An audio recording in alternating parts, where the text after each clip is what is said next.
Next level of delegation is advanced. This is where things start to get interesting. We call this level process-oriented delegation. In process-oriented delegation, you think of yourself as an algorithm. Instead of thinking in tasks or projects, you download the decision-making algorithm from your head and you share that with your EA in the form of an organized document or a long voice note or maybe a little video. Let's imagine you want to plan a dinner party.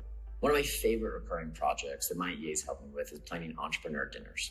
When I lived in one place, we had a recurring monthly project where they'd organize a dinner party for me with 8 to 10 entrepreneurs once a month.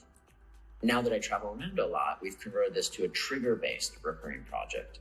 And so anytime I land in a new city, my EAs automatically organize a dinner for me the night after I've arrived.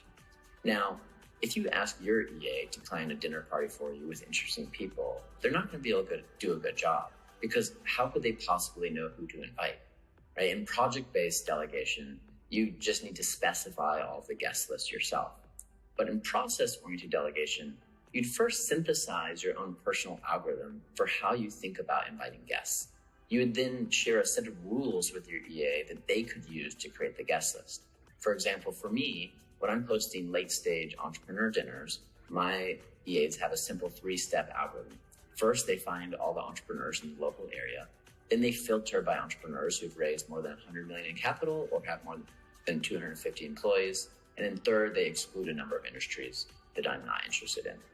This is a very simple 3-step algorithm, but it's very powerful because my EAs can now generate guest lists for me with minimal input from me.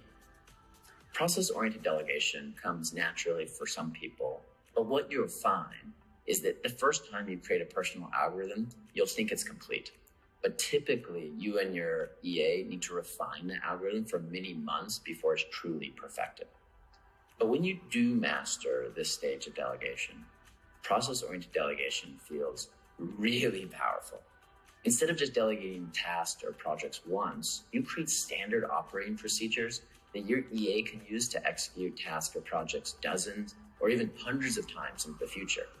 Delegators who've mastered process-oriented delegation will have dozens of playbooks that lay out their personal algorithms for how they plan parties or book travel or anything else they do repeatedly. Outside of Athena, only elite delegators reach this level. But inside of Athena, most of our clients reach this level within their first year. This is exactly why we ask you to lay out your processes during onboarding for how you manage your inbox and your calendar and how you book travel. This is your first chance to practice process-oriented delegation, but it's a skill you'll need to hone for months and often years to truly master. The next